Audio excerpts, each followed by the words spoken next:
Bienvenidos, Noeli, de Vanguard Research. Sí, vamos a ver una compañía muy divertida. Edgar es de las que siempre tienen el radar. Una empresa que tiene 500.000 trabajadores. De todos los estudios que he hecho, nunca he visto a dos compañías, además del mismo sector, fallar tantísimo en las estimaciones. La única de la industria que tiene garantizada esa subida de precios ya. Crece ahora mismo más rápido, tiene mejores márgenes y es más estable. Por eso están invirtiendo a muerte con ello. Creo que desde el nivel actual puede tener un desempeño económico bastante atractivo. Como siempre, muchísimas gracias por la masterclass que nos has dado, ¿eh? Hola, ¿qué tal, seguidores de Locos de Wall Street? Bienvenidos, como siempre, a otro programa con un fin pedagógico, con un viejo amigo, como es Noeli, de Vanguard Research. Noeli, ¿qué tal? ¿Cómo estás? Muy buenas, un placer. ¿Qué tal? ¿Cómo estás? Pues muy bien, pues vamos a hablar de una compañía que seguro que conocéis todos a nivel usuario y los que seáis seguidores de Locos de Wall Street, también Edgar es de las que siempre tienen el radar porque dice, más allá de que le interese o no desde el punto de vista inversor, que te puede dar un pulso de cómo está la economía global. Al final es una compañía, es UPS, os lo adelanto ya, que bueno, puede ser un buen termómetro de, como decíamos, esa situación económica del comercio, el transporte, etcétera. Noeli tiene una tesis completa con 3 horas y media de vídeo, que lo tenemos en Summit Network, con un PDF que lo tenemos en su también web, que os dejaré en la descripción y para llegar a ambos en el enlace del vídeo. Pero vamos a hacer un resumen, va Noeli a hacer un resumen de las principales características de UPS. En breve presenta resultados, nos va a hablar un poco de cómo genera valor, una valoración, y vamos a ver, por tanto, vuelvo a repetir, no es recomendación absolutamente de nada, valga el disclaimer por delante. Una compañía muy interesante nos va a hacer una review, ¿verdad, Noeli? Sí, vamos a ver una compañía muy divertida, irónicamente, porque es una compañía que se dedica a entregar paquetes, en realidad, o sea que no tiene nada de Parece divertido. aburrido, ¿no? Parece muy aburrido, pero ya sabemos que estos negocios luego son muy interesantes, ¿no?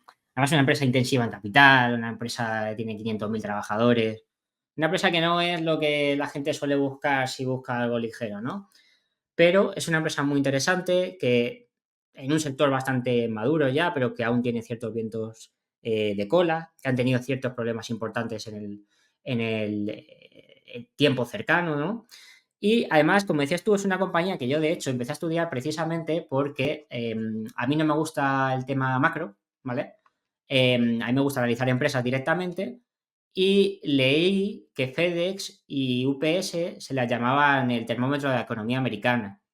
Entonces, además, justo estaba haciendo un filtro y vi que UPS estaba en mínimos de 52 semanas y me gusta hacer ese filtro. Y dije, oye, voy a echarle un vistazo a UPS. Ya de paso, hice la tesis de FedEx, que la publicaremos también el 20 de enero. Y ya adelanto que, así como curiosidad, me parece erróneo llamar a estas compañías el termómetro de la economía americana. O sea, más que el termómetro de la economía americana, porque son empresas que es verdad que son muy cíclicas y que te hablan mucho de cómo está el entorno macro, ¿vale? Sobre todo FedEx, más que la propia UPS. Son dos compañías que de todos los estudios que he hecho, nunca he visto a dos compañías, además del mismo sector, fallar tantísimo en las estimaciones como estas dos. O sea, es Fallan brutal. entonces en sus guidance, ¿no? Pero una cosa exagerada. O sea, UPS, para que te hagas una idea, en los últimos 4 años ha cambiado el guidance 6 veces. Y FedEx, de los últimos 4 planes de inversión a largo plazo que ha hecho, no ha cumplido ninguno. Joder. Siempre les ha venido algún factor externo que no se esperaban. Y eso que UPS no tanto, de decirlo. Pero FedEx dedica un montón de tiempo a hablar de macro y de cómo está toda la situación y cómo les va a afectar y tal y cual. Y al trimestre siguiente te dicen, oye, pues mira, esto ahí está peor de lo que pensábamos y que tenemos que bajar el guidance. Porque nunca tienen que subirlo, tienen que bajarlo. Ya, bueno, eso, ya hablaremos de eso en la tesis de FedEx, que ya pasaré por aquí también a comentarlo, ¿no? Entonces, vamos a ver un poco UPS, ¿vale? Voy a hacer un Venga. resumen de la situación de la empresa, cómo crea valor, KPIs principales, ¿de acuerdo? Hablaremos un poquito de la valoración, pero muy por encima, porque ya para eso tenéis una tesis muy larga donde se explica todo en detalle. Entonces, la idea de este vídeo es, oye, no sé si me interesa UPS o no. Bueno, pues vamos a ver en términos generales de qué va la empresa y a partir de ahí poder ver si te interesa o no. Sé que es una empresa que es bastante seguida por el mundo dividendero. Me enteré después de analizarla. Ah, pues no lo sabía. Entonces, no, yo tampoco. Me lo comentó Pepe de Twinvest y Ujú. no lo sabía yo tampoco y bueno, parece ser que es muy seguida y tiene sentido porque tiene un dividendo muy alto, que ahora mismo creo que es una yield del 5 y pico. Aunque ya, venga, voy haciendo spoiler, creo que lo van a recortar, ¿vale? Empezamos por ahí. Entonces, yo cuando hago estudios de inversión, busco 6 factores principalmente, ¿vale? Primero, que tengamos un crecimiento de al menos dígito simple alto en términos de beneficios y que sea sostenible, que tenga la industria los vientos de cola, que la empresa tenga una posición de liderazgo, que tenga ventajas competitivas crecientes, que tenga una alta rentabilidad sobre el capital y que sea sostenible y que tenga problemas temporales. Lo último, porque me interesa que el precio sea menor que el valor intrínseco, ¿vale? Estoy buscando explotar las ineficiencias de valoración, ¿vale? En el corto plazo. Entonces, en el caso de UPS, se ha dado la casualidad de que se cumplían todos estos factores. No es lo normal, pero se cumplen en este caso todos los factores, aunque ya veremos que tiene ciertos problemas bastante importantes y ciertos riesgos que no es una inversión recomendada para todo el mundo, independientemente de si tiene o no sentido económicamente, ¿vale? Pero de eso, si queréis, hablamos al final. Entonces, lo primero que quiero decir es que la caída de UPS está justificada, ¿vale? Siempre Ujú. empiezo mis estudios diciendo que las caídas están justificadas y la gente me critica porque me dice, no, pues está súper barato, ¿qué ha pasado? Ha caído un 40% la compañía. Bueno, ha caído un 40% porque los beneficios han caído un 40%. Entre los que han caído el año pasado y lo que va a caer este año es un 42% aproximadamente cálculo de caída del beneficio, que además coincide exactamente con la caída de la cotización. Por lo cual, en este caso, responde directamente a la caída. ¿Por qué? Pues es una empresa muy cíclica, muy, muy cíclica. Al final se dedican a entregar paquetes de empresas y paquetes de empresas a particulares, ¿vale? ¿Qué significa eso? Que si el entorno macro está mal, pues hay menos pedidos, hay menos ventas y menos paquetes para enviar. Estamos claros hasta ahí. Aparte, si veis la gráfica, veis que hubo un pedazo de boom aquí entre el 19, bueno, a partir del 2020 hasta el 22, y las acciones se dispararon, se más que doblaron en ese periodo. Evidentemente, ¿por qué? Porque el tema de la pandemia obligó a la gente a estar en casa, ¿vale? Y eso hizo Claro. que los pedidos online aumentasen y eso fue la fiesta de las empresas de paquetería. Pero todas, ¿eh? FedEx también le fue muy bien y a DHL también en Europa, ¿no? Entonces, ha tenido un problema de ciclicidad, simplemente de que se ha normalizado la situación por un lado, el entorno macro no está siendo fácil, además, UPS se enfoca mucho en las pymes y las pymes, a diferencia de las grandes compañías estadounidenses, todavía lo están pasando mal, entonces hay un factor de ciclicidad macroeconómico importante. Y luego hay un factor que más o menos es el 25% de su sufrimiento, que es que tuvieron una crisis muy importante con sus empleados. La gente tiene 500.000 empleados, 300 y pico mil que estaban sindicalizados, Sindicalizados. que me cuesta, pues casi que le hicieron una huelga en el 23, se fueron, fue una polémica muy, muy mediática y provocó que hubiera fuga de clientes bastante agresiva. Y bueno, vamos a ver cómo han trabajado en esa crisis, pero desde luego les ha afectado también bastante, ¿vale? Entonces, los beneficios han caído y por eso la cotización ha caído. La pregunta es que a partir de este punto tiene sentido una valoración o no, partiendo de la situación actual, ¿de acuerdo? Entonces, de forma muy rápida, UPS es una empresa de paquetería, ¿vale? O una empresa logística, como queréis denominarla. Las dos cosas son correctas y válidas, porque hay gente que dice, ¿es logística o es de paquetería? Es las dos cosas. Una cosa no va sin la otra, ¿de acuerdo? Líder donde en Estados Unidos, ¿vale? Es líder de mercado por cuota y también por ingresos y beneficios, ¿vale? El 75% de su negocio es de Estados Unidos y solo el 25% es internacional, por lo cual, aunque aquí en Europa la conocemos muy bien, UPS en Europa es muy pequeña, ¿vale? En Europa la dueña y señora de todo, para que lo sepáis, es DHL, ¿vale? Entonces, ¿en dónde se centra UPS? UPS se centra en 4 aspectos principales. El primero son las pymes, el segundo es la logística sanitaria, el tercero son los envíos B2B, es decir, de empresa a empresa, ¿de acuerdo? No tanto empresa a consumidor, que eso lo explota mucho FedEx, aunque UPS también, pero no es la principal fuente de ingresos, ¿de acuerdo? Em, ¿Y cuál es el tema? El cuarto tema en el que se enfoca UPS, en la red terrestre, ¿vale?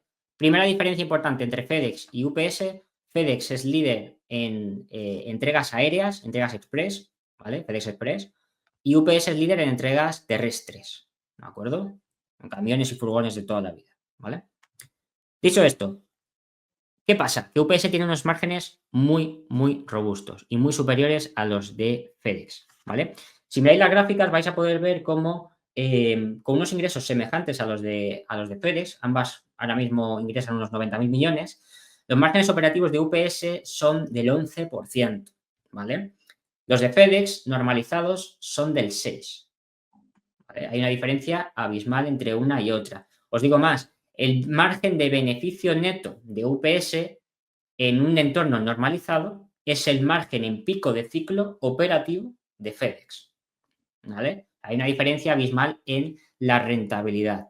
Entonces, teniendo en cuenta que es un negocio de bajo margen en la industria en su conjunto, UPS es la excepción. UPS tiene márgenes de doble dígito porque, como os digo, se enfoca mucho en la red terrestre, que tiene una densidad de ruta muy bien desarrollada, se enfoca mucho en las pymes, donde tiene un poder de negociación muy importante, se enfoca mucho en la logística sanitaria, que es un negocio ultra rentable y donde no hay mucho espacio para otros operadores, y por eso es más rentable principalmente. FedEx tiene un montón de costes fijos por la red aérea, los aviones, es muy caro de mantener y para los envíos internacionales express que hace requiere de una fuerza laboral también bastante cara. Eso lo veremos en la tesis de Pérez, pero os hago esta diferencia para que entendáis que UPS es la excepción.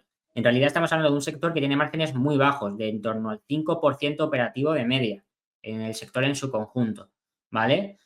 ¿Qué implica eso? Que la mayoría de las empresas, sobre todo las pequeñas, cuando hay crisis entran en pérdidas directamente. Por eso es un sector que cuando hay crisis hay mucho M&A, ¿vale? Porque se reestructura y las pequeñas pasan a manos de las grandes, ¿de acuerdo? Lo digo esto porque ese problema, que por un lado es que tienes un negocio de márgenes muy bajos, también actúa como barrera de entrada muy fuerte, ¿vale? Porque no es un negocio que tenga altas rentabilidades del capital y encima tiene márgenes muy bajos. Y Encima será muy necesitas mucha intensivo, ¿no? En intensidad de capital. capital. Sí, Claro. sí. Encima necesitas mucha intensidad de capital, ¿vale? Luego veremos cómo UPS ha esquivado más o menos eso.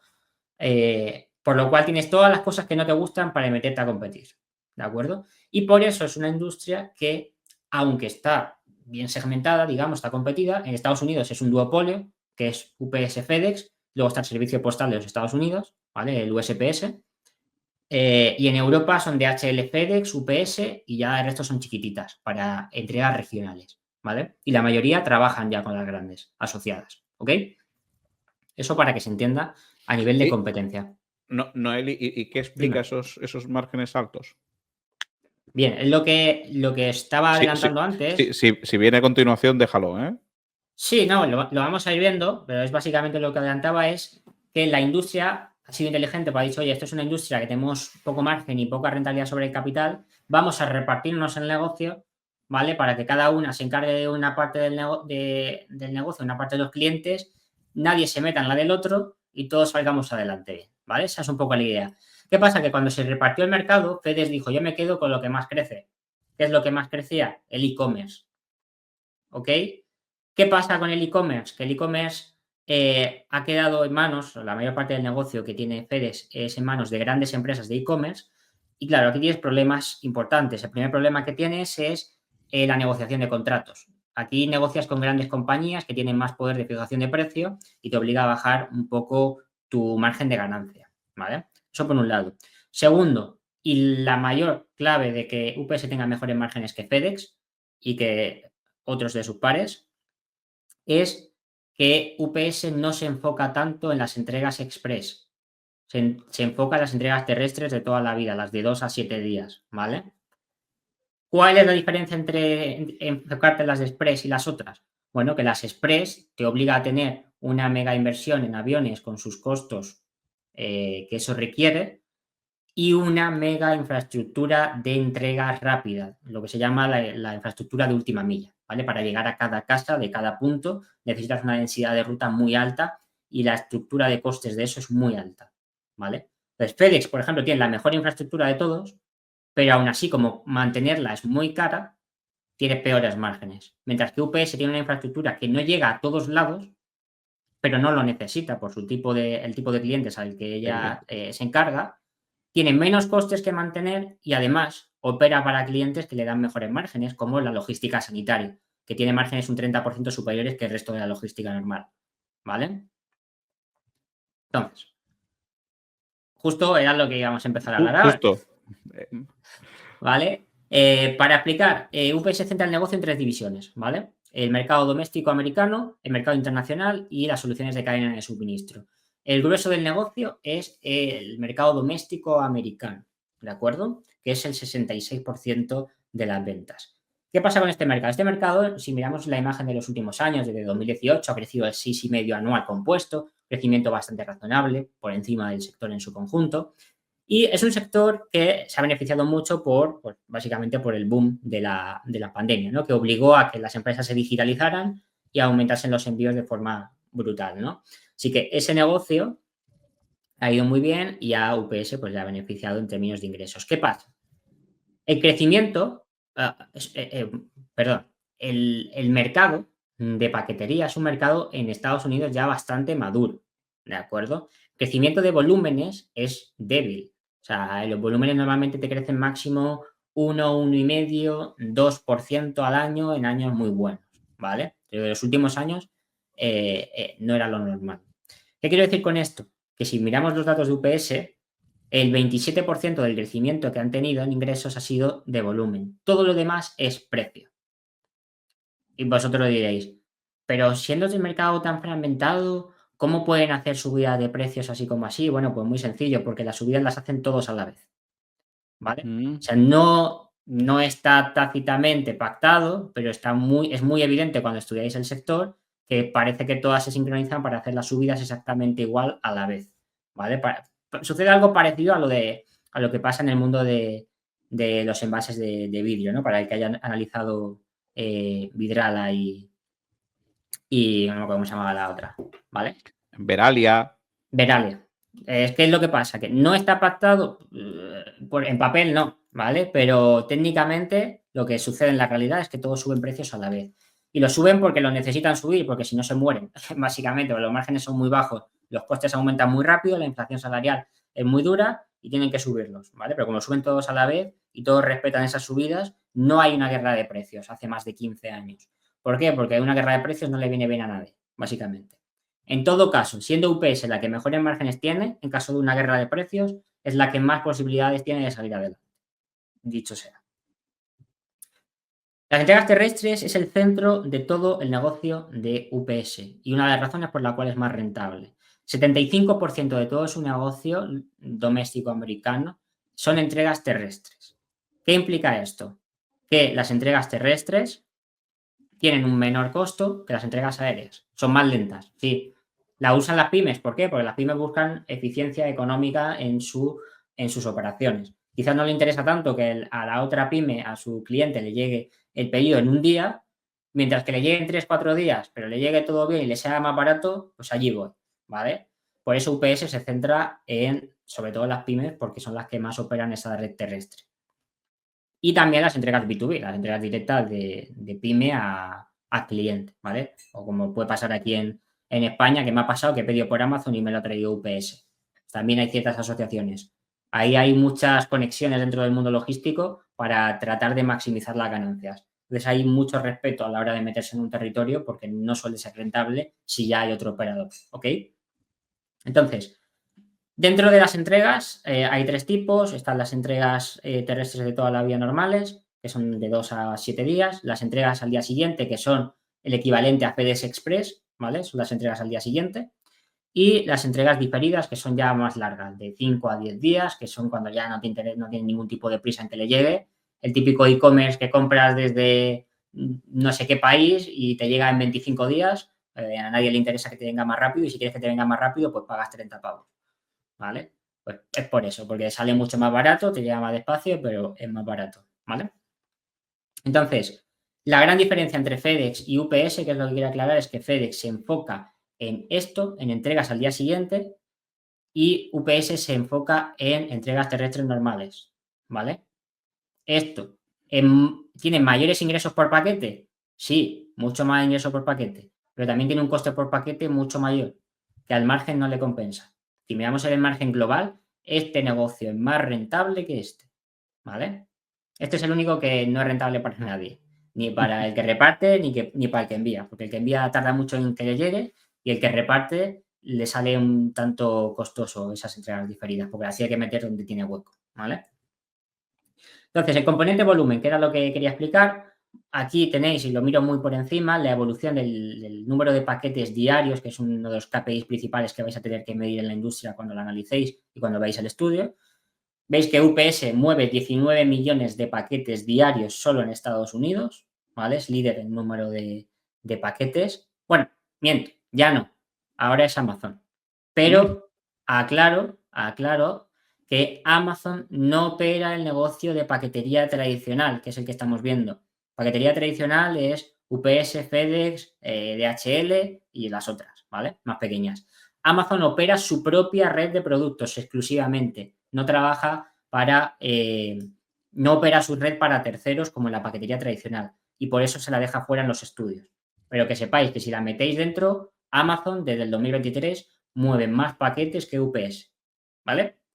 Ahora, gana mucho menos. De hecho, pierde dinero con ello. Pero claro, lo que pasa es que Amazon está dispuesta a perder dinero ahí y compensarlo con el resto de sus servicios. ¿Vale? Amazon es muy inteligente. No pierde dinero por perder. Pero bueno, eso ya es otro tema. Esa sería la tesis de Amazon, que es otro mundo, ¿no? La Harina de mente otro de Jeff costal. Bezos que necesita un máster entero para entenderse, ¿no? Ese nivel de visibilidad. Entonces, el volumen de paquetes en UPS en los últimos 5 años ha crecido al 1,7% anual, ¿vale? Es un crecimiento bastante notable. Y diréis, vaya mierda de crecimiento. Pues es un mercado maduro. O sea, esto mueve ya 19 millones de paquetes diarios. Entre todo el mercado mueven 85 millones de paquetes diarios. Tampoco puede crecerte mucho más rápido, ¿vale? Se aceleró mucho en el 2021 por el tema de la pandemia, pero en cuanto ya se ha estabilizado eso, ha vuelto a niveles más normalizados, ¿vale? Porque la gente ha vuelto a comprar en tienda, básicamente. ¿Ok? Aún así, están niveles todavía bastante superiores a 2018, previo a toda la crisis que vino posterior, ¿no? Entonces, ese es el primer factor que ha afectado a la caída de volúmenes, que veis que hay aquí una gran subida en el 2021, ¿vale? Llegamos a los 21,5 millones de paquetes diarios. Aquí la empresa es súper rentable, márgenes del 14%, una brutalidad. Y, inmediatamente entra el 22, que ya conocéis todo muy bien porque vuestras carteras lo habrán sufrido.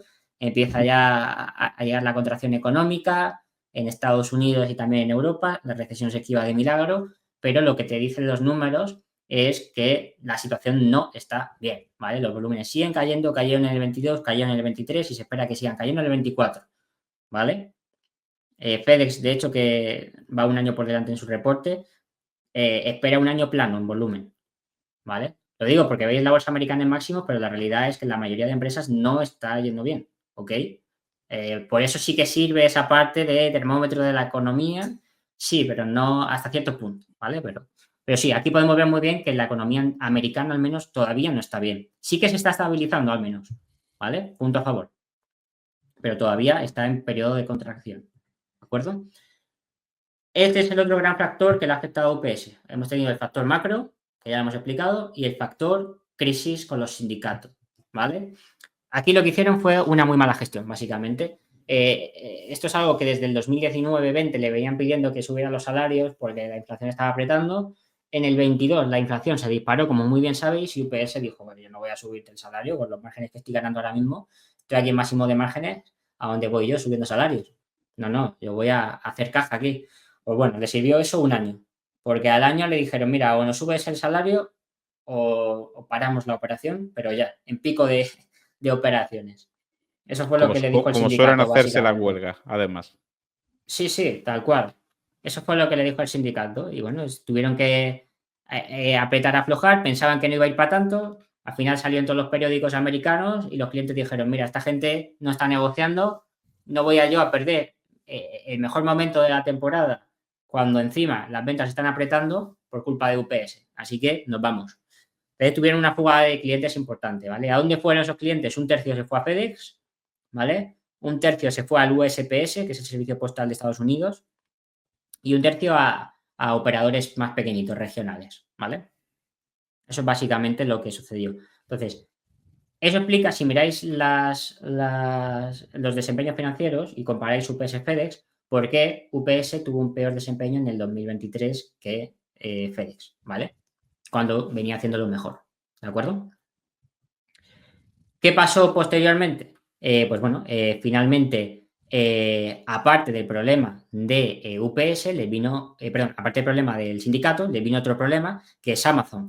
Amazon, para que no lo sepa, es el principal cliente de UPS, ¿ok? Que la gente piensa que no, que aquí cada uno va por libre. No, no, no. Aquí todo el mundo intenta maximizar beneficios como pueda y a Amazon no le sale rentable llegar a muchos sitios y por eso se asocia con UPS.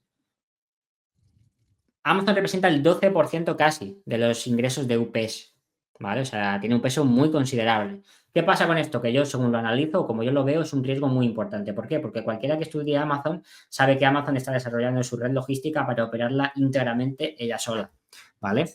Aparte, Amazon tiene una fuerza económica muy, muy robusta que le permite asumir pérdidas durante un periodo prolongado de tiempo, que es la gran barrera de entrada que tiene el sector. Entonces, Amazon está dispuesta a asumirla para mover sus propios volúmenes, eso sí, no para abrirla a terceros, porque no les sale rentable. Así que a modo competencia no la veo como un competidor, ¿vale? No la veo como un competidor, pero a modo UPS sí que es un problema importante porque Amazon es el 12% de las ventas. Amazon ya trabajaba con FedEx en 2021, lo que pasa es que FedEx vio la situación y le dijo, mira, como pesas poco en mis ventas, vamos a cerrar esta negociación ya, tú operas por tu lado, yo opero por el mío y todos nos despreocupamos, porque encima Amazon le quería bajar precios a FedEx y FedEx dijo, nanae, ¿vale? Así que Amazon ya concentró todas sus operaciones con UPS, todo lo que no puede operar ella, quiero decir. Así que con FedEx no tiene relación, FedEx no tiene este problema. ¿Por qué digo que es un problema? Insisto, porque todo apunta a que Amazon va a acabar gestionando el 100% de su volumen ella sola sin necesidad de nadie. Cuando eso suceda, este 12% de ingresos que recibe UPS tendrán que desaparecer, ¿vale? Ya hay indicios de ello. Ya en 2022, tímidamente, la compañía UPS te empezaba a decir que han hablado con Amazon y tal, que van a seguir con su contrato, pero que van a ir desviando volúmenes progresivamente, ¿ok? Que en español significa que, bueno, Amazon ya se está independizando, ¿vale? Entonces, hay que prepararse para un escenario en el que Amazon acaba de desapareciendo completamente de los ingresos de UPS. FedEx ya se encargó de ese problema, ¿vale?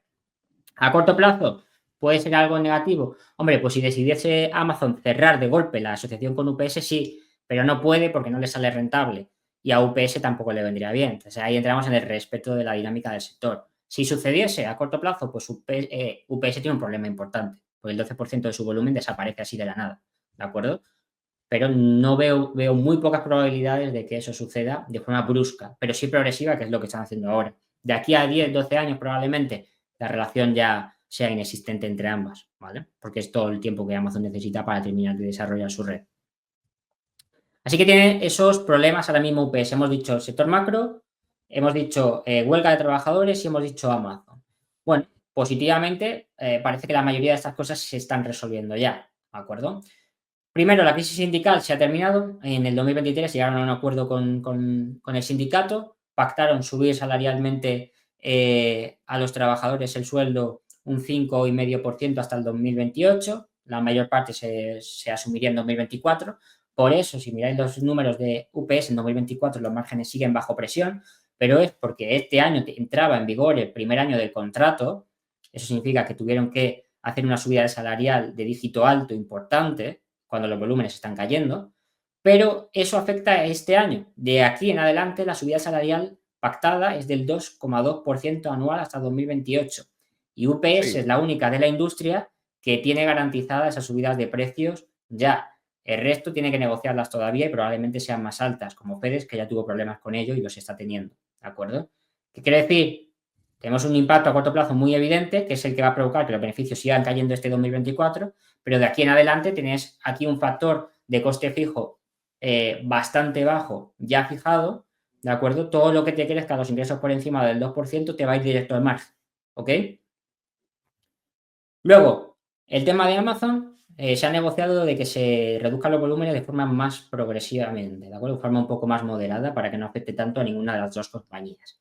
Y en tercer lugar, para compensar los volúmenes que están perdiendo por el entorno macro, le han robado el contrato con el Servicio Postal de Estados Unidos a FedEx. Este contrato es un megacontrato que hay entre Estados Unidos y el operador de turno, que 20 años lleva siendo FedEx y ahora pasa a ser UPS, ¿ok?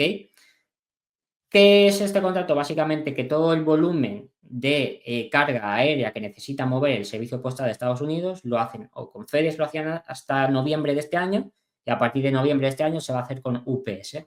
Por lo cual, todo ese volumen va a ir a UPS. ¿Por qué le viene bien a UPS? Pues bueno, pues todo lo que sea aumento de volumen va a ir directamente al margen, ¿de acuerdo? ¿Por qué? Porque UPS tiene un problema, UPS y toda la industria, que ya comentaremos un poco más adelante, que es que tiene un problema de sobrecapacidad operativa, de exceso de oferta, ¿ok?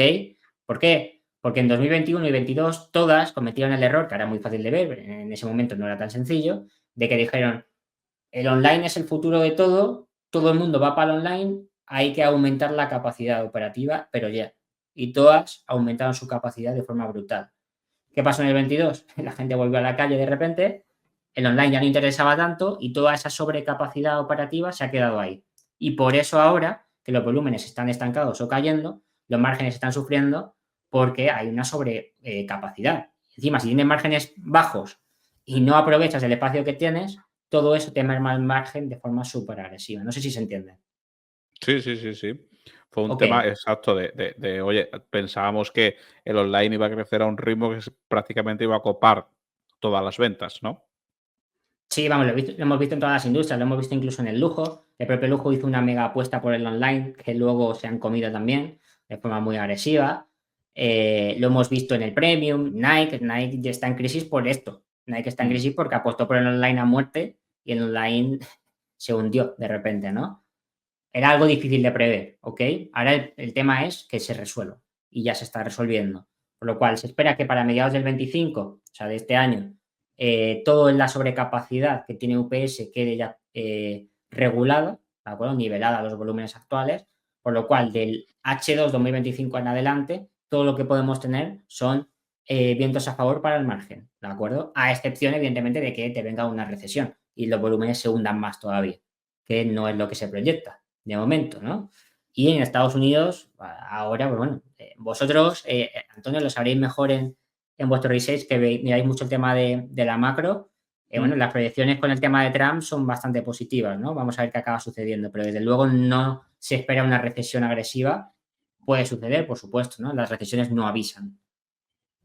Sobre todo en el entorno doméstico, ¿no? Parece que quiere ahí que la economía americana crezca mucho. Mm. Exactamente, y es No justo tiene lo que, pinta, lo no que tiene pinta. necesitan. Mm. Ahí está. Pero, como digo, las recesiones no avisan. La mayor parte de las recesiones llegan sin avisar, ¿no? La del 22 todo el mundo la esperaba y no llegó. La del 25, quién sabe, puede llegar así de un día para otro. Nunca sabemos, ¿no? Así que hay que estar Ujú. preparados para un escenario de recesión también. Pero en cualquier caso, lo que digo es que hay vientos de cola bastante importantes para el sector y especialmente para UPS, porque FedEx tiene otro tipo de problemas que ya veremos en su tesis. Pero toda la caída de volúmenes ahora mismo ha sido macro, más crisis sindical, más crisis de contratos a largo plazo. ¿De acuerdo? Luego, todo eso lo ha compensado con qué? Con subidas de precio. Así de claro, ¿vale? Han subido precios al 6-7% anual casi en los diferentes segmentos que tienen. Han subido por encima de la inflación. En el 22, que hubo inflación del 10 o del 11%, no subieron un 10 del tirón, lo subieron en dos tramos, subieron el 22 6 y pico, 23 6 y pico y 24 5,9, ¿vale? Lo hacen un poco más progresivo, pero siempre acaban subiendo por encima de la inflación, ¿ok? Por lo cual en el 22 también tuvimos un viento en contra inflacionario para los márgenes que sufrieron sobre todo en el 23, ¿vale? Pues siempre hay algo de delay. Luego, otro tema relevante que quiero que sepáis, y no voy a entrar en profundidad ahora porque en la tesis tenéis varias páginas explicándolo, es que alguien que está analizando la empresa diría, oye, a mí me preocupa el tema del combustible, porque evidentemente es el mayor costo que tiene la empresa, después de los Claro. trabajadores. Vale, que sepáis que en el sector todos, UPS y FedEx y DHL, todos tienen una tarifa variable para sus clientes en función del precio del combustible, por lo cual la subida del combustible no afecta directamente a la rentabilidad de la empresa.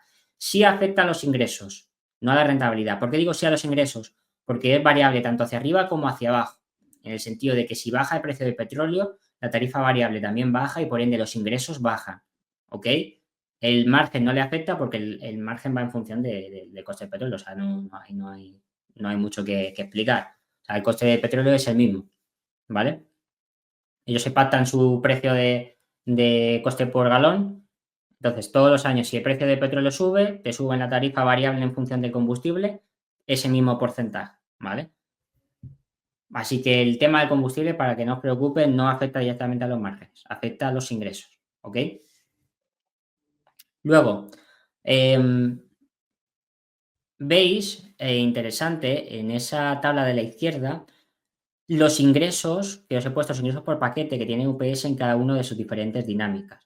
Las entregas rápidas tienen ingresos por paquetes de $22, han aumentado un 25% los precios en 4 años. Las entregas diferidas, que son las más lentas y son las que han caído más en picado, tienen un precio o un ingreso por paquete de $16,30. Han aumentado un 30% en los últimos 4 años. Las entregas terrestres, las básicas, las que hace UPS, las principales, tienen un ingreso por paquete de $11, ¿de acuerdo? Han aumentado un 30% en los últimos 4 años. En promedio, el ingreso por paquete de la compañía es de $12,4, ¿vale? Metiendo el mix total de lo que tienen. Como la mayoría es entrega terrestre, que son las que menos ingresos por paquete tienen, la media total pues sale en eso, en unos 12,40, ¿vale? Eso lo reporta la compañía, aquí os lo pones en gráfico más bonito y más simplificado, pero podéis buscar los datos y eso se expresa, ¿de acuerdo? Alguna preguntará, ¿FedEx gana más o menos? FedEx gana lo mismo por paquete. Ligeramente más, siendo honesto. En las entregas de rápidas, las Express, que serían el equivalente a las Next Day Air, gana 23,70 por paquete, más o menos. Y en las entregas terrestres gana 11,40, ¿vale? Pero más o menos es lo mismo, ¿ok? El tema está en los costos. Aquí está lo que os explicaba antes, así que si te parece, no lo voy a repetir otra vez, que es el por qué UPS es más rentable que FedEx, y es básicamente porque se centra en pymes, en logística sanitaria, que es menos estacional y tiene márgenes claramente superiores al resto de la industria logística, envíos B2B, que tienen menos necesidad de última milla, y entregas terrestres versus aéreas. Las aéreas son más costosas y menos rentables.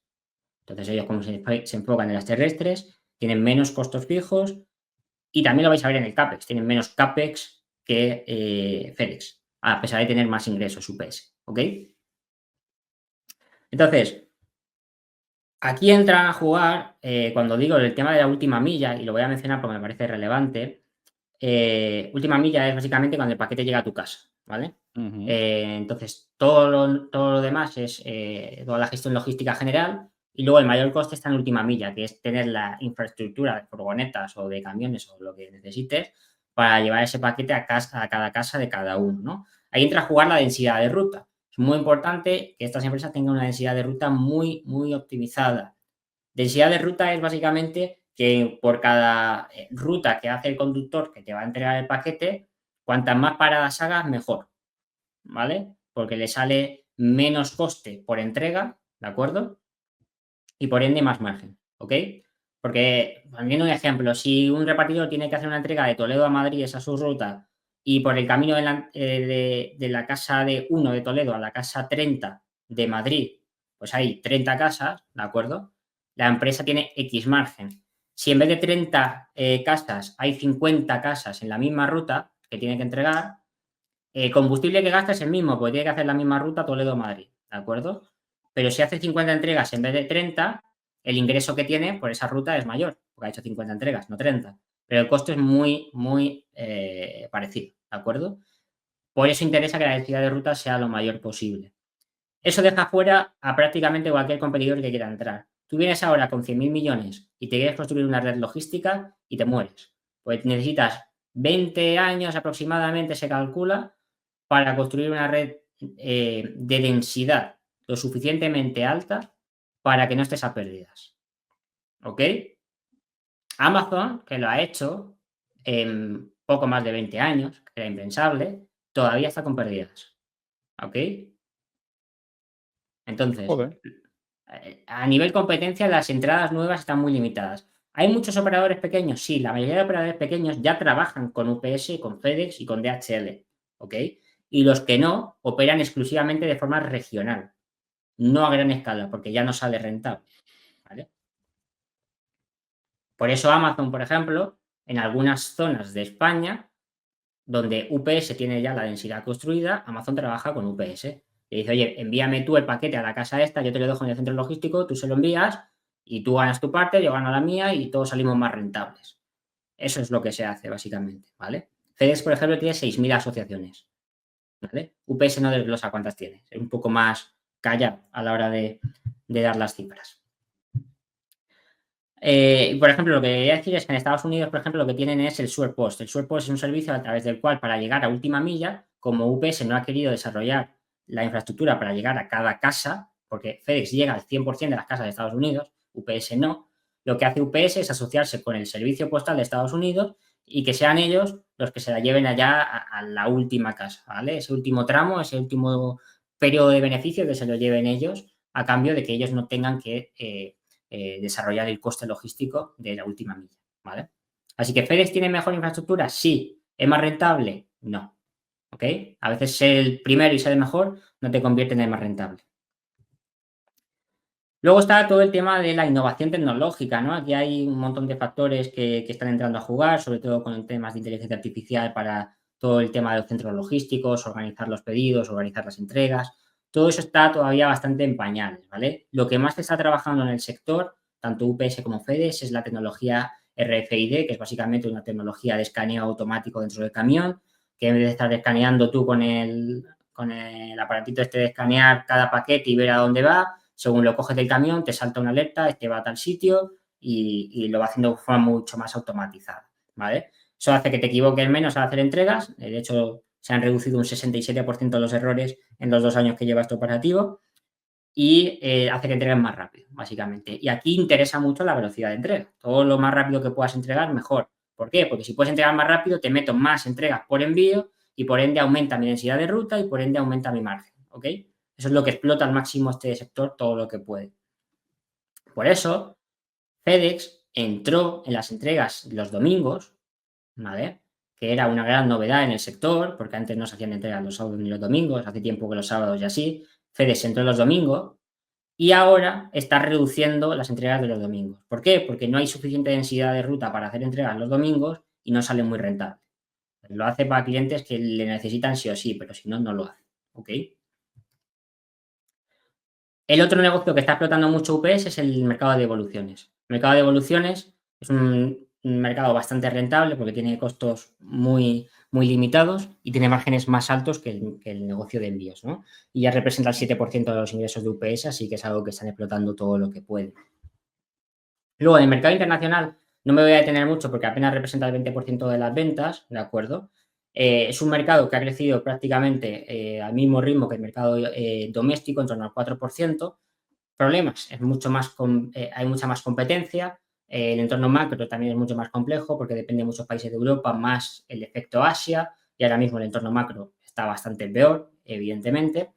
Aquí todo se segmenta en 3 divisiones, que son exportaciones, el mercado doméstico y el mercado de carga. Exportaciones es entre diferentes países, ¿de acuerdo? Por ejemplo, si envías de Asia a Francia, domésticos son los envíos que se hacen dentro de Francia, ¿vale? Que es como Estados Unidos doméstico, pero todo lo que es doméstico internacional. Y carga es básicamente todo el espacio que te sobran los aviones que no han metido paquetes propios, se lo alquilas a un tercero para que haga sus envíos y lo rentabilizan muy bien. Y es un negocio muy importante que FedEx explota muchísimo. De hecho, sin ese factor FedEx probablemente perdería dinero en las entregas rápidas, ¿vale? Pero eso es otro tema.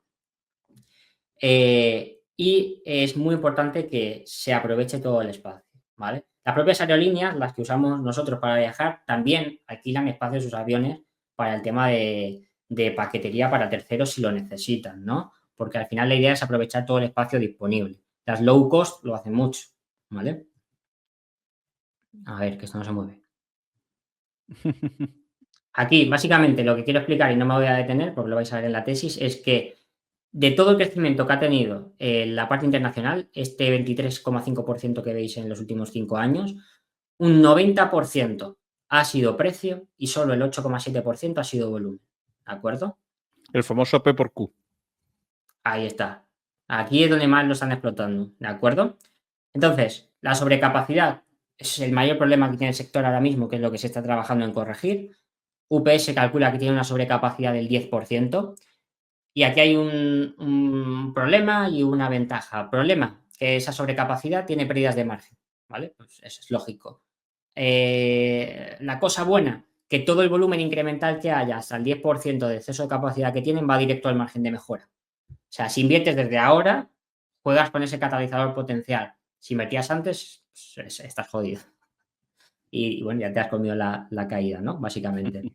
Entonces, no voy a profundizar mucho más en el tema de la sobrecapacidad porque es algo muy complejo y ya lo explico mucho en la tesis, ¿vale? Pero simplemente quería que supieseis el dato y que es el precio el que ha movido todo el crecimiento del sector en los últimos 5 años, ¿vale? No solo en UPS, sino en todo el sector, ¿vale?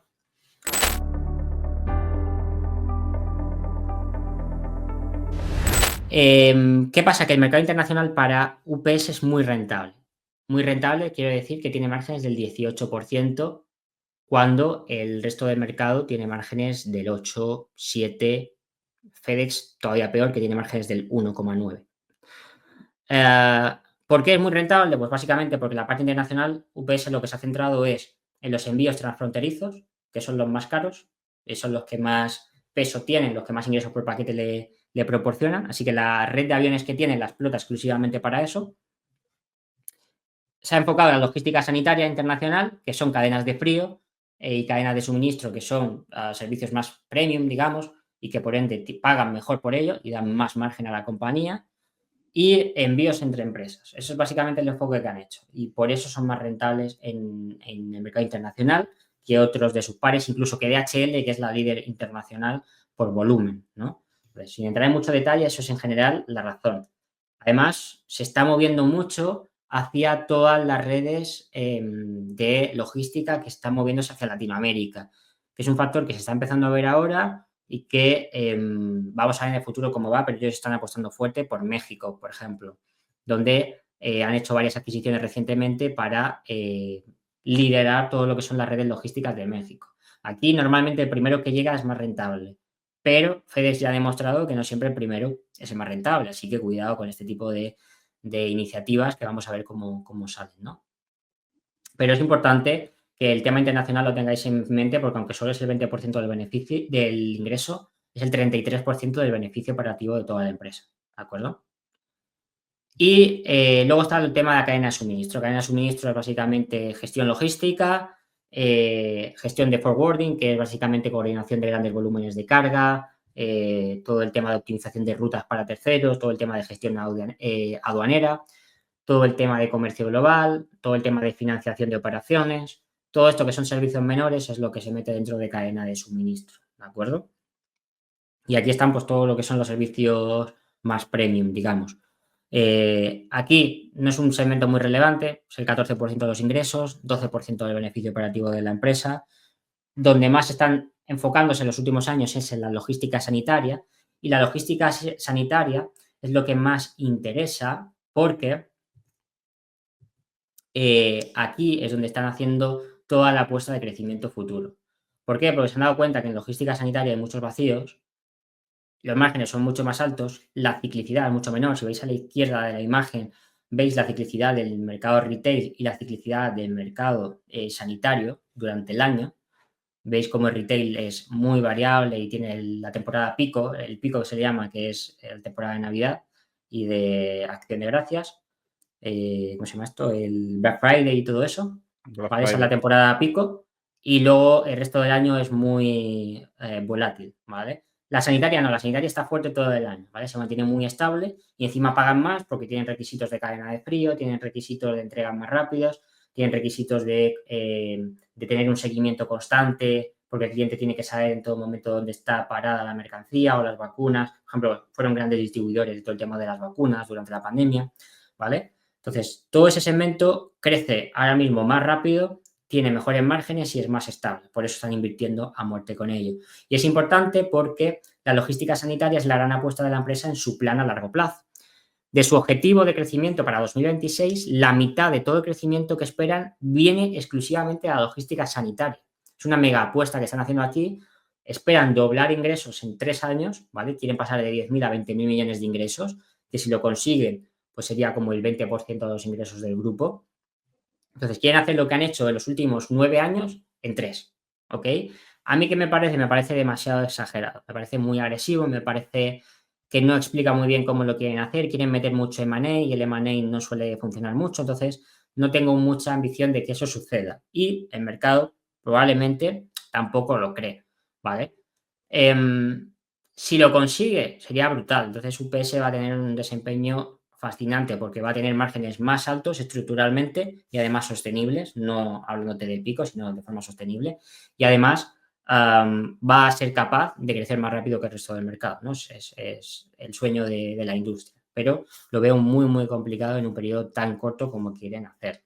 No lo han conseguido nunca y no creo que lo consigan. Fíjate que a lo mejor está viendo algún seguidor el vídeo y a lo mejor algo que estamos diciendo como obvio, no sabe los seguidores, algún seguidor, que es el tema de que las empresas de paquetería reparten también temas sanitarios. Cuando te haces analítica de sangre, los tubos, al final a lo largo de la mañana se van llevando de los típicos centros de salud a los laboratorios de hospitales, incluso, bueno, pues en casos especiales, trasplante de órganos que tienen que ir a un sitio a otro, en cadenas de frío, etcétera, etcétera, vacunas. Y eso también, como aquí está diciendo Noeli, mueve un porcentaje importante, ¿eh? Sí, es un TAM que se ha estimado, si no me equivoco, en 85.000 millones de dólares, que Sí, hasta sí, ahora se ha estado moviendo mucho por pequeñas compañías. Se ha dicho UPS, oye, yo ya tengo la infraestructura, ¿por qué claro, no entro yo y me lo quedo yo? Y es lo que están haciendo agresivamente. En 2019 se marcaron el hito de alcanzar 10.000 millones en el 2023, lo han conseguido, por lo cual, a diferencia de FedEx, esto sí que cumplen sus programas. Ahora quieren doblarlo en 3 años. A mí ya eso me parece demasiado ambicioso y necesita sí o sí de meter M&A agresivo para ello. De hecho, hace poco hicieron una adquisición en una empresa española que operaba aquí en Europa todo el tema de logística sanitaria. Ahí no recuerdo el nombre, creo que era...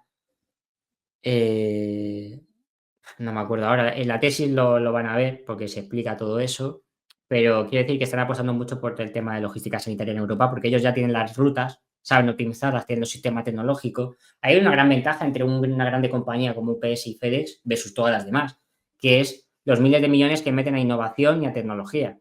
Toda la claro. tecnología que meten en densidad de ruta y en optimización de rutas y en velocidad de entrega, un pequeño competidor local, por mucho que quiera, es que no puede competir. No puede. ¿No? Está Entonces, claro. está entrando muy fuerte a robar ese periodo. FedEx se ha dado cuenta y este año pasado dijo que quiere entrar un poco también ahí, pero tiene tantos frentes abiertos que no la veo. Ya hablaremos de FedEx, pero es que FedEx es una locura el equipo directivo de FedEx. A mí me parece lamentable, de verdad. O sea, me parece de los peores equipos que he visto hace mucho tiempo. Pero bueno, no me quiero meter ahí ahora. Entonces, la mitad de toda la apuesta de UPS, perdón, es logística sanitaria. La otra mitad, el mercado tradicional, que se espera que crezca de forma más moderada, más o menos al 4,5-5% anual, que esto sí que son estimaciones bastante coherentes, basadas muy poco en volumen, mucho en precio, y en este lado sí que tiene sentido. No voy a entretener mucho en esto porque ya hay un enorme bloque de la tesis que se dedica solo a explicar todo el tema de precios y de volúmenes, ¿no? Sí que quiero aclarar que aquí el mercado, que ellos estiman que crezca a nivel americano a un 10% anual los próximos años, eso es por Amazon. Ojo, Amazon no tiene nada que ver con el negocio tradicional de paquetería. Por eso, luego se inventan debajo que si quitáis a Amazon, solo se espera que crezca el 2,6% anual, mucho más bajo. La cosa cambia, ¿vale? Eso sí, ese 2,6% se espera en volumen, ¿ok? Ahí habría que meterle precio, ¿vale? Por lo cual de ahí te vas a crecimientos de dígito medio, ¿vale? Luego habrá que ver. Hay muchos matices ahí que ya los explicamos en la tesis. Por ejemplo, UPS no se mete en el e-commerce porque el e-commerce es territorio FedEx y el e-commerce es el que más va a crecer. Si quitas el e-commerce, te vas a crecimientos de volúmenes del 1,5, ¿vale? Ahí hay varias cositas que tenéis que filtrar y que la tesis explica para que entendáis también luego las proyecciones, ¿no? Que son bastante más moderadas de lo que la empresa piensa, ¿no? Ni de lejos creemos que la compañía alcanzará lo que está estimando, ¿no? Y luego el otro enfoque está eso, como decía, en las pymes y las entregas B2B, que es un negocio, es el más rentable, de lejos. Pasa que en B2B también FedEx es líder. Entonces hay como cierto respeto para intentar meterse en ese mercado sin entrar en una guerra de precios.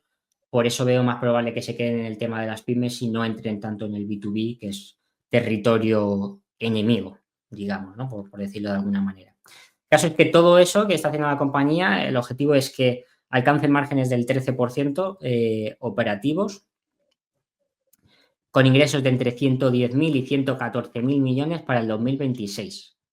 Esto es bárbaro. O sea, es, en mi opinión, directamente imposible. Esto lo lanzaron a principios del 24. Visto cómo se ha comportado el 24, que al final se quedó plano, significaría que tendría que crecer entre el 24 y el 26 a doble dígito de ingresos anual. O sea, esta industria no crece a ese ritmo, nada más que en situaciones excepcionales como fue la pandemia o si hay una mega adquisición como le pasó a FedEx en 2016, ¿vale? Que adquirieron TNT y a día de hoy, 9 años más tarde, siguen llorando. Entonces, casi que mejor que no haya ese ritmo de crecimiento porque no suele salir bien y es muy difícil hacer integraciones logísticas. O sea, si en otras industrias es difícil hacer integraciones, en la logística más, ¿vale? Y la empresa quiere apostar mucho por el M&A, pero de logística sanitaria exclusivamente. Así que vamos a ver qué acaba sucediendo, pero nosotros directamente creemos que ese objetivo de 108.000 millones de ingresos en el rango bajo para 2026 es inviable. Ya veréis en nuestras proyecciones que esperamos 108.000 millones, pero para 2028. Que los 114.000 millones de rango alto, la diferencia no es 114.000 millones si la macro es buena y 108.000 millones si la macro es mala. No, no, no. Es 108.000 millones si la macro es neutral y 114.000 millones si además le metemos M&A. Esa es el rango que han dado ellos. O sea, esta diferencia de 5 o 6.000 millones es de M&A, ¿vale? Que a mí cuanto menos en M&A se meta, mejor. Aunque es cierto que UPS ha demostrado que el M&A se le da mucho mejor que a FedEx, pero mucho mejor. O sea, no os hacéis una idea de la destrucción de valor que ha hecho FedEx en las pocas adquisiciones que ha hecho. ¿Vale? No me voy a parar a ver todo el tema de la infraestructura porque es algo a lo que ya le dedicamos muchísimo tiempo en la tesis. Sí que quiero comentar. Recordar, para los que os habéis conectado, a lo mejor habéis pasado para adelante, etcétera, que tenéis la tesis completa tanto en vídeo como en PDF, ¿eh? Dejamos los enlaces en la descripción. Sí, o sea, es una tesis de 3 horas y media, ¿vale? O sea, por eso no Así me quiero que alargar aquí, porque ahí vais a tener todo el detalle que digáis ahora, pero ¿y esto de dónde viene? Tranquilos, en la tesis de 3 horas y media está, ¿vale? Y en el PDF de 90 páginas también, para el que prefiera leer, ¿vale? Comentar que UPS tiene una aerolínea muy grande, tiene una de las aerolíneas más grandes del mundo sin dedicarse al transporte de pasajeros, 550 aviones, 290 en propiedad. Aún así es mucho más pequeña que la de FedEx, que tiene 700 y pico aviones en propiedad. ¿Vale? Es la quinta aerolínea más grande del mundo, FedEx, y no se dedica a transportar gente. Y comentar que esto lo comento simplemente porque vais a ver en la tesis que se dedica un periodo a ver todo el tema de los activos, porque es muy probable, creemos, que haya una infravaloración de los activos que tiene UPS, al menos de su flota de aviones. Porque si hacéis los cálculos de su flota de aviones, el mercado de segunda mano, el tipo de modelos que tienen en promedio valen unos 100 millones, y más ahora que el mercado de segunda mano está más fuerte que antes, ¿no?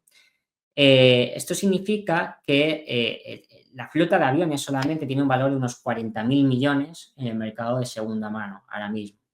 Y sin embargo, si miráis el balance de la compañía, veis que si descontáis estos 40.000 millones, todo el resto de la infraestructura que tiene UPS, que es la segunda mayor infraestructura logística del mundo, se estaría valorando solo entre 10 y 15.000 millones de dólares. ¿Vale? Entonces ahí hay un vacío, un posible valor oculto que hemos identificado y que en la tesis hablaré un poco más de ello, que es interesante, ¿no? Es otro potencial, bueno, otra potencial herramienta o potencial seguro a la inversión que tenéis en el caso de UPS, ¿no? CAPEX. Simplemente, más que enfocarme en el CAPEX, voy a deciros que a pesar de lo que pueda parecer una empresa con 500.000 trabajadores y 500 aviones, el CAPEX sobre ventas es del 5,6%, no es tan agresivo, ¿vale? El de FedEx históricamente ha sido del 8 y pico por ciento, porque FedEx tiene una flota mucho más robusta de aviones, ¿de acuerdo?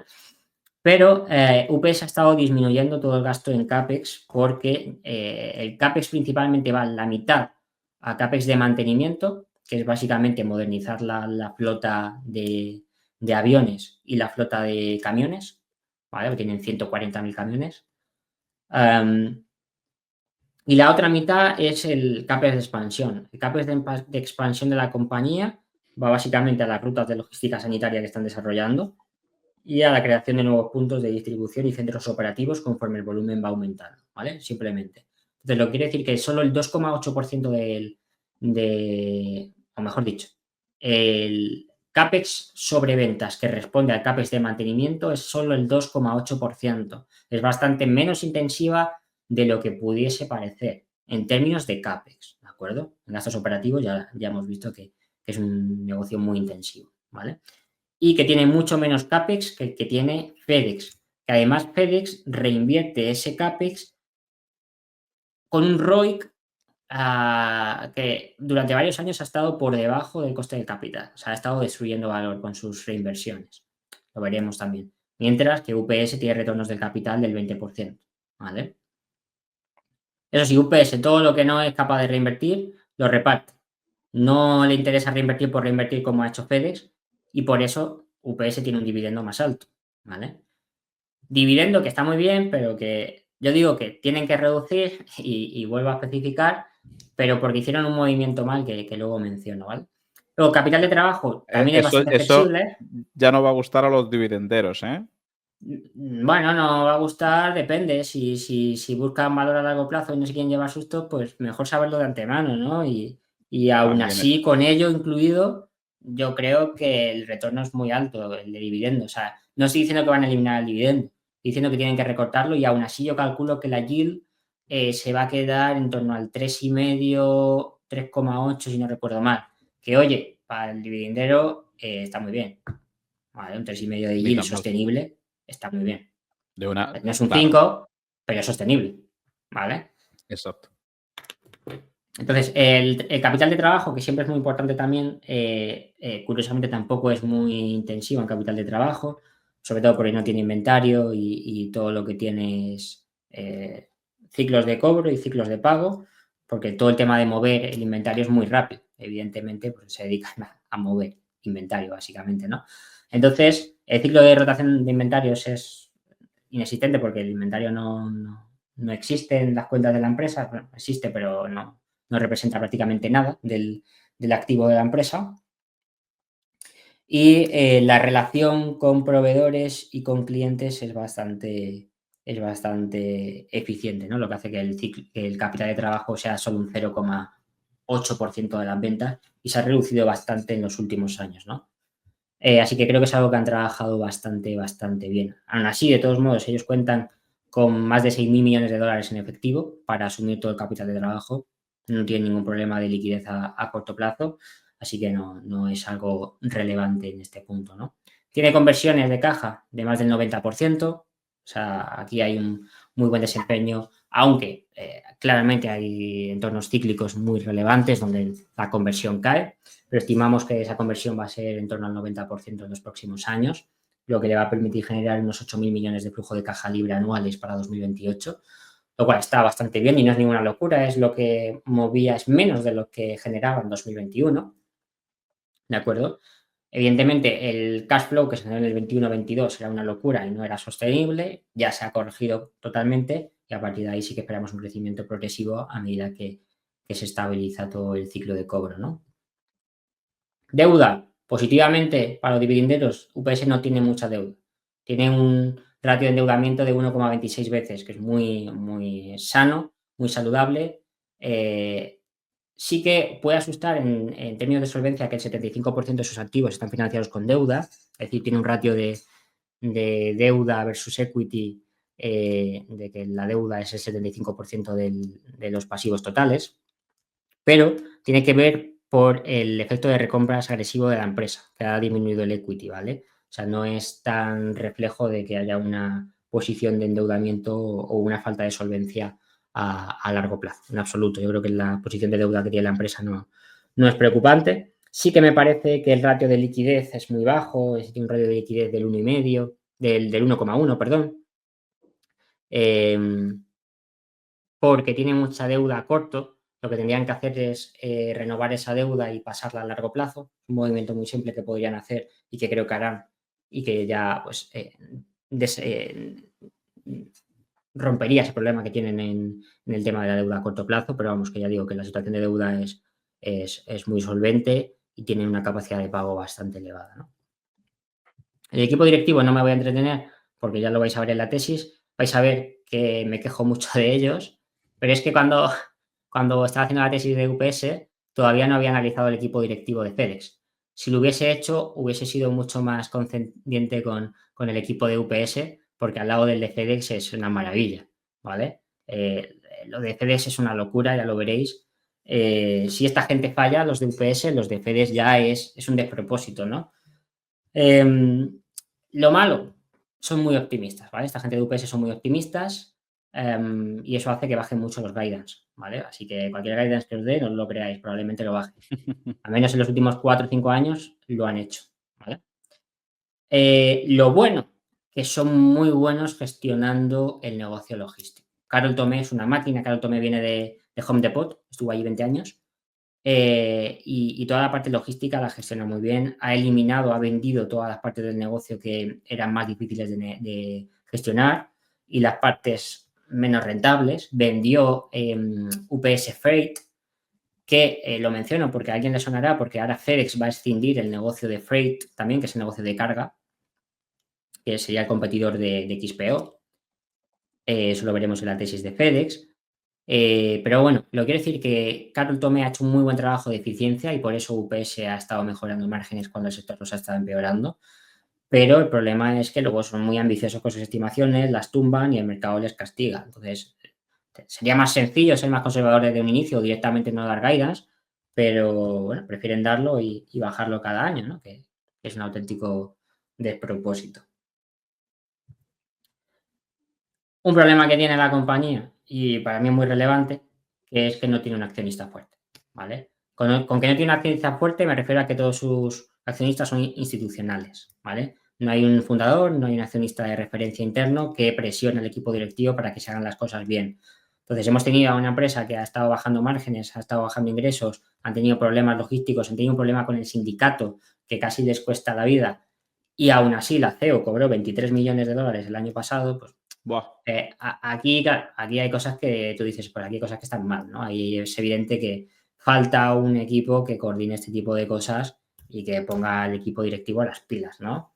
De todos modos, es un sector donde UPS paga mucho a sus CEOs y no entiendo por qué. O sea, en 2021 la CEO cobró 45 millones de dólares. Madre mía. Vale que en el 21 fue el boom de volumen y tal, que si todos los incentivos posibles que se podía llevar se los llevó. Positivamente, si miráis en el 2023-24, que han caído los volúmenes, han caído las ventas, han caído los beneficios, su salario también ha caído. Eso es correcto, eso es bueno, significa que por lo menos, se bajan o les bajan el salario cuando las cosas van mal. Podría ser peor, podrían ser Disney, que incluso cuando iban mal se repartían paquetes de acciones brutales y bueno, ya hemos visto cómo le ha ido a Disney, ¿no? Pero desde luego no me gusta el tema de remuneración y creo que le falta un equipo de accionistas fuerte. Me gustaría muchísimo, muchísimo que llegase a la compañía un inversor activista.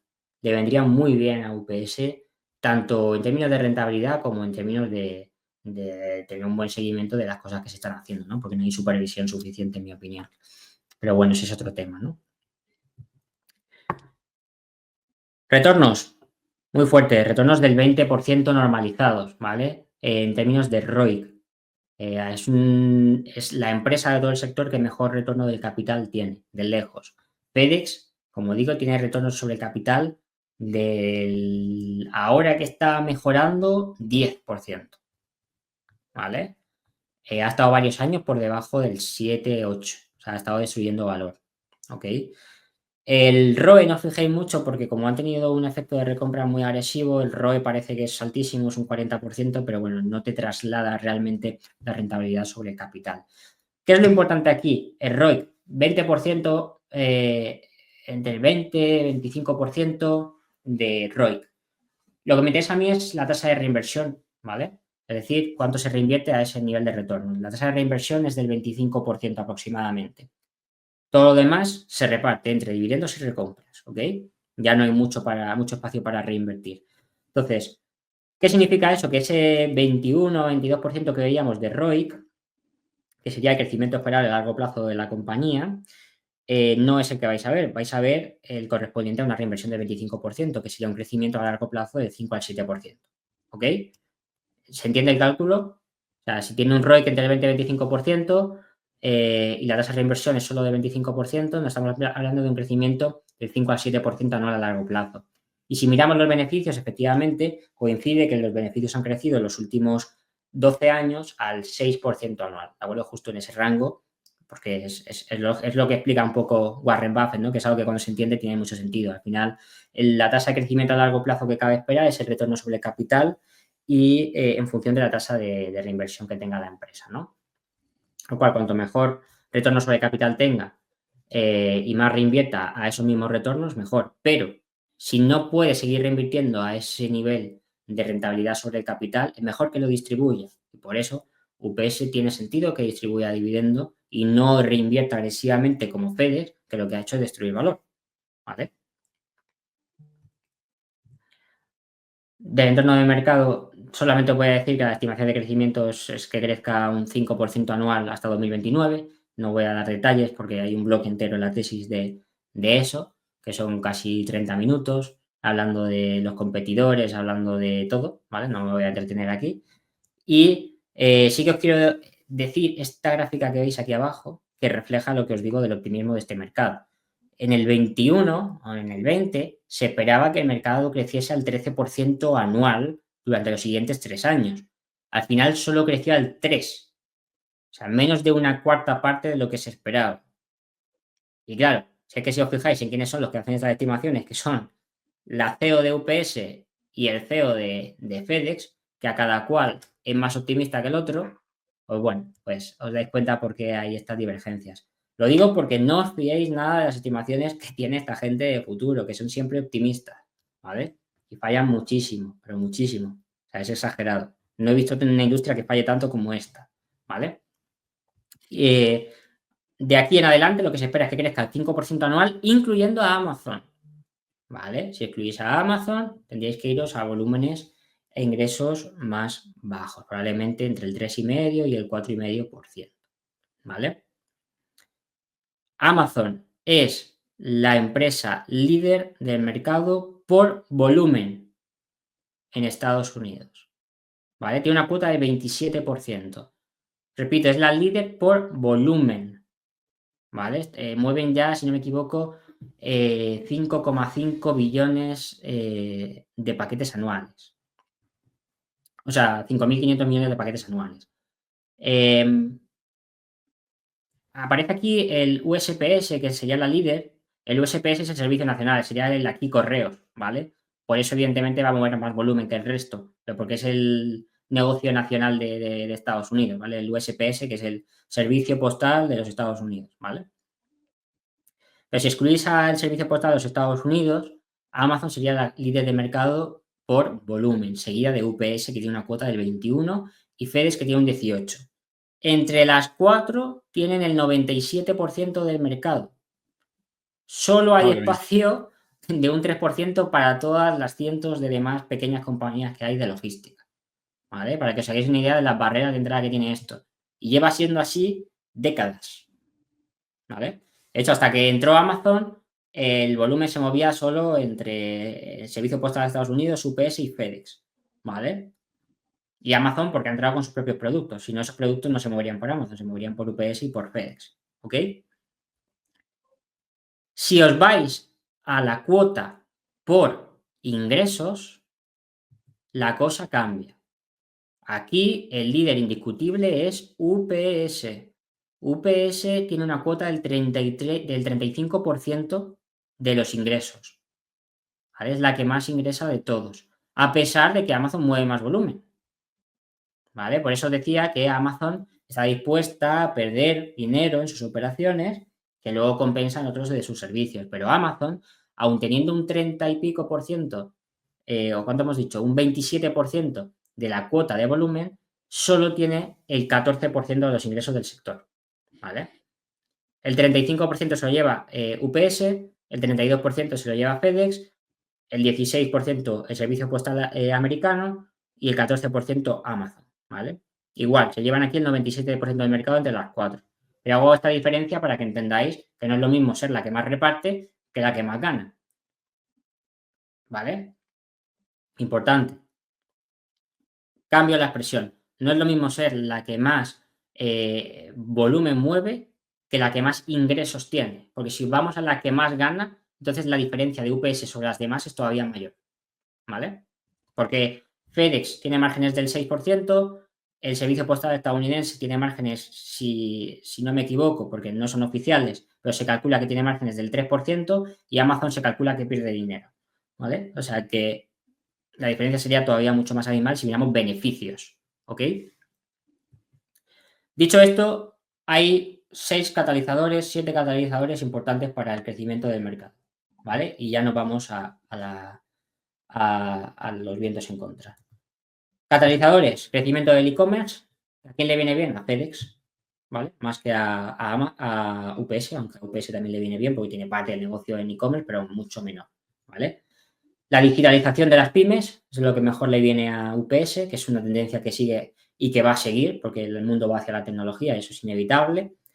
La optimización y la expansión de redes logísticas globales es una tendencia que está, es evidente en toda la industria, por eso hay varias operaciones de M&A hace años ya, porque se está consolidando, no hay espacio para muchos. De hecho, ya habéis visto que el mercado lo operan entre 4 en Estados Unidos y si os vais a Europa es igual. Lo único que en vez del servicio postal americano tenéis como líder a DHL y entra también a jugar el servicio alemán, el Deutsche Post, que le pertenece también a DHL, por lo cual es todo de la misma.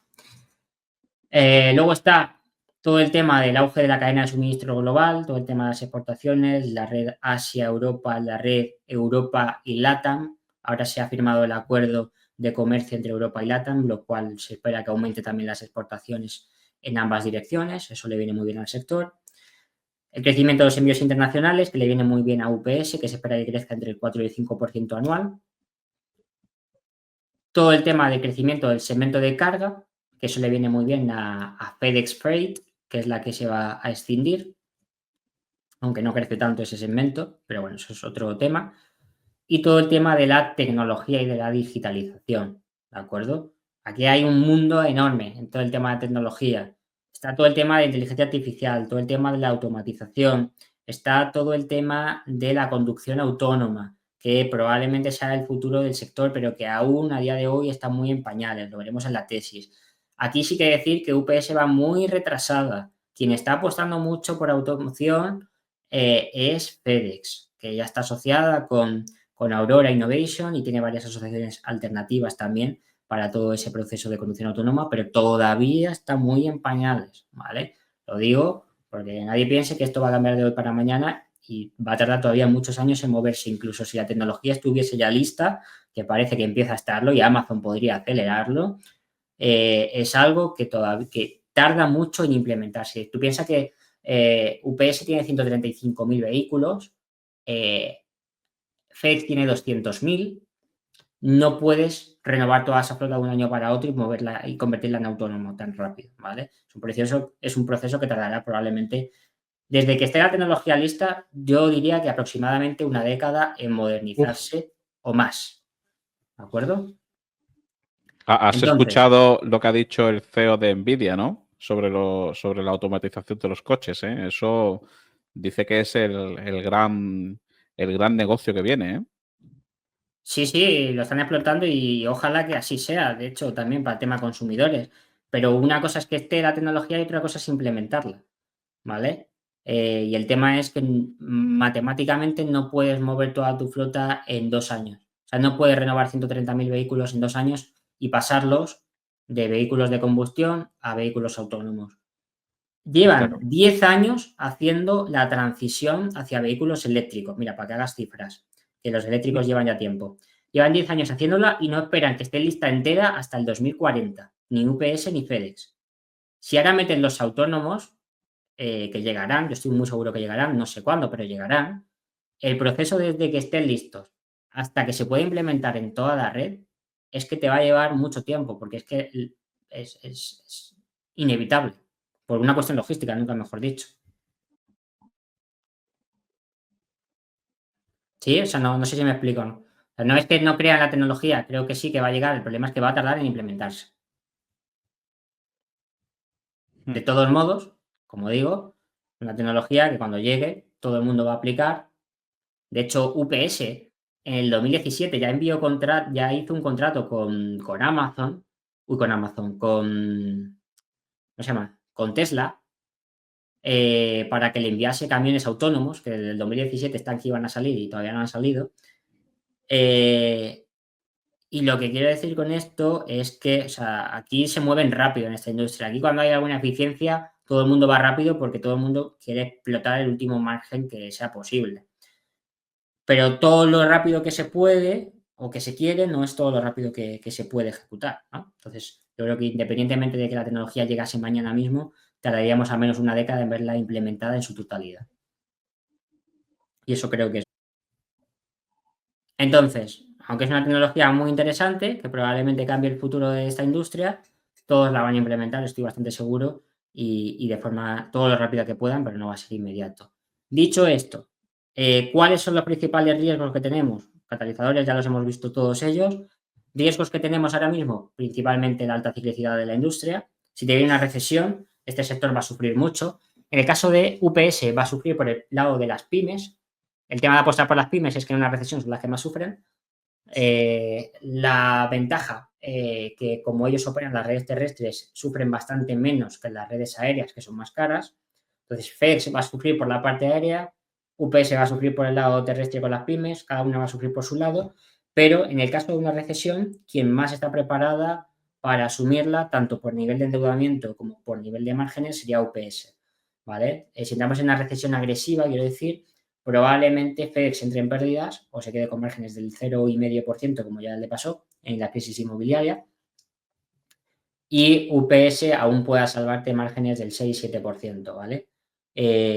DHL, por ejemplo, para los otros que están invertidos, que me han dicho que mucha gente invertía en DHL, también se iría a pérdidas casi inevitablemente en una recesión profunda, ¿vale? Nadie la proyecta, pero bueno, hay que mencionarlo también. Segundo riesgo para la industria, en concreto para UPS, es el tema de Amazon, que es más un riesgo para UPS que para la industria, porque como la barrera de entrada del coste es muy alta, incluso para Amazon, es muy difícil que Amazon decida abrir su red a terceros. Si la abriese, se convertiría en competidor directo ya de FedEx y de UPS. Abrirla a terceros significa no mover solamente sus paquetes, sino mover paquetes de terceros, ¿vale? No está programado que sea así. Amazon ha dicho que no tiene intención de hacer eso porque no le sale rentable, pero es una posibilidad y hay que tenerlo también sobre la mesa, ¿no? Luego está el tema de los costes laborales, que UPS lo tiene ya resuelto hasta el 2028. FedEx no. FedEx no tiene sindicato. FedEx tiene que negociar cada año con sus trabajadores. Eso es un riesgo importante para FedEx, ¿vale? Todo el tema de la transición energética, que ahora mismo, lo que te explicaba, se está moviendo hacia los vehículos eléctricos, eso está teniendo un coste de CAPEX enorme. Prácticamente la mitad del CAPEX de las empresas está yendo a ese trabajo de modernización hacia los coches eléctricos, y eso no se está transformando en una eficiencia, ¿vale? Esa eficiencia llegará, pero con el paso de los varios años. Así que ahora mismo está siendo más un coste que otra cosa. Y todo el tema de la disrupción tecnológica puede ser el otro gran riesgo, que pueda sorprender algo que no veamos ahora mismo en tema de automatización, en temas de inteligencia artificial, en temas de conducción autónoma. Pero bueno, ahora mismo todo lo que se está desarrollando está sobre la mesa y todos lo tienen presente y no parece que vaya a romper con el mercado. En todo caso, lo hará más rentable, pero lo hará más rentable a todos por igual porque todos lo van a implementar. Cuando digo todos, me refiero a los grandes. Los pequeños, ahí van a perder la pequeña cuota que les queda porque no van a ser capaces de implementar con el coste que tiene y a la velocidad que se requiere esa nueva tecnología, ¿no? Y bueno, ya para ir a la valoración, no voy a explicar todos los KPIs que me llevan a esta valoración que veis aquí en pantalla. Nosotros estimamos que el valor intrínseco de la compañía es cercano a los $186. Precio objetivo para 2028, ahora mismo está en unos 120, 125, creo que cotizaba hoy. Eso supone un crecimiento o un IRR de en torno al 14,6%, incluyendo dividendos. Los dividendos que contamos con que se recorten, ya lo veis aquí en la pantalla, en la parte de dividendos, veis que esperamos que pasen de 6,4 a $4 por acción en el 2025. No, ya veremos si eso acaba llegando o no. Sería lo más saludable económicamente, porque si no, la empresa se va a tener que endeudar. ¿Por qué? Porque cometió el error en 2022 de subir el dividendo un 50% del tirón. Como fue un año muy bueno, 2022, donde los beneficios se dispararon, dijeron, vamos a subir el dividendo un 50%. FEDES dijo, pues yo también lo subo, y ahora las dos tienen un problema con el dividendo que tarde o temprano van a tener que corregir. UPS, para mí lo más saludable sería que lo recortase. En la tesis vais a ver explicado con los números por qué tiene sentido que se recorte y por qué, aunque financieramente hablando es posible que se mantenga, puede mantenerlo, pero va a hacer que se endeude la compañía hasta un punto que no le interesa en absoluto. Entonces no creo que, que se mantenga, ¿no? Entonces, con una tasa de crecimiento a largo plazo del 4%, una tasa de crecimiento terminal del 2% y un coste de capital de aproximadamente el 8%, un ROIC normalizado que creemos que va a volver a niveles cercanos al 20%, eso implica todo ello, pues una valoración de unos $185,7, ya digo. El rango bajo implica un descuento del 15%, que siempre lo tenemos en cuenta para nuestras estimaciones, por si nos equivocamos en algún aspecto relevante, aunque nuestras estimaciones ya veréis que son bastante conservadoras en términos de crecimiento y de márgenes. El objetivo de la compañía es un 13% de margen, nosotros estimamos un 11,5% en el 2028, ellos estiman un 13% en el 26, lo cual estamos muy desalineados ahí, no creemos que lleguen a ese nivel y no, a no ser que, bueno, el ciclo se vuelva positivo, ¿no? Y en términos de múltiplos, yo no valoro por múltiplos, pero para la equivalencia, la he calculado, sería un múltiplo de salida de 17 veces PER y de 14 veces Enterprise Value EBIT, que coincide con la media histórica de la compañía en ciclos parecidos al que estamos viviendo en la actualidad. ¿De acuerdo? Así que con ese desempeño, con ese crecimiento del 14%, ya sabéis que yo busco inversiones del 15%, en ese punto yo tomo una perspectiva de compra entre el 10 y el 15%, la perspectiva es de sobreponderar, que es la que veis en pantalla. Creo que desde el nivel actual puede tener un desempeño económico bastante atractivo, pero creo que no es una inversión para todo el mundo porque es una inversión que tiene riesgos importantes, sobre todo a nivel cíclicos. ¿Vale? Ahora mismo está en una parte baja del ciclo importante, pero nunca se sabe dónde está el suelo. ¿Ok? Entonces, si empeora más la situación puede deteriorarse más un par de años. En el medio plazo creo que va a acabar llegando a estas cifras que estamos proyectando, que son bastante más conservadoras de las de la empresa, que no me fío en absoluto.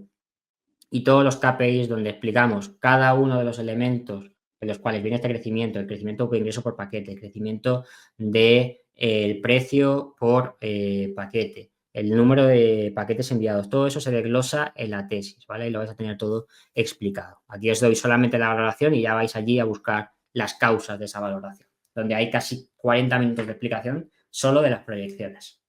Y hasta aquí, Antonio. Pues lo dicho a lo largo de la sesión de hoy, hemos querido dar un barniz de UPS, una compañía muy interesante. Siempre decimos una cuestión, tanto en los vídeos que hacemos en YouTube como en los vídeos que hacemos en Summit Network. Si no conocéis Summit Network, es la comunidad gratuita de Locos de Wall Street, donde también alojamos mucho contenido de carácter divulgativo relacionado con bolsa y finanzas. Decía que el inversor en bolsa tiene que tener un número de acciones siempre en watch list, tiene que comprenderlas, cómo ganan dinero, por qué están ahora, bueno, pues como decía Noelia al principio de la intervención, en mínimo de 52 semanas o por qué ahora tiene esta valoración. Cuando tú la comprendas, las compañías, siempre podrás tener ahí tu, como decíamos, tu caladero de peces donde puedas recurrir, oye, voy a ver esta compañía, voy a ver esta otra, ¿qué está pasando en UPS? Esto es temporal, esto es coyuntural, puede ser una buena inversión, etcétera, etcétera. Nosotros siempre vamos a intentar poner nuestro grano de arena y aquí os hemos traído, bueno, pues una tesis de UPS realizada por Noeli y vuelvo a repetir, ya sabéis que, como hemos dicho a lo largo del vídeo, tanto está sustentado en un PDF como en un vídeo más amplio donde Noeli pues, se va centrando más todavía en algunas cuestiones que, bueno, pues él mismo ha dicho que pasaba de pasada o que tendrían más explicación en el mismo. Os pondremos los enlaces a ambos en la descripción del vídeo. Noeli, como siempre, muchísimas gracias por tu amabilidad y por la masterclass que nos has dado, ¿eh? Nada, nada, es un placer y enseguida tendremos la de FEDEX que tiene que completar el estudio. O sea, es importante que cualquiera que esté interesado en una vea también el otro, porque son complementarias y va a entender mucho mejor la industria y las dinámicas. Y nada, espero que aporte valor, que es el objetivo, y nada, un placer. Claro que sí. Bueno, pues muchas gracias a todos. Si os gusta el contenido que hacemos en Locos de Wall Street, ya sabéis que nos ayuda muchísimo al crecimiento del canal, que deis me gusta y que os suscribáis al mismo. Así que, lo dicho, os esperamos en el siguiente vídeo. Un fuerte abrazo. Chao.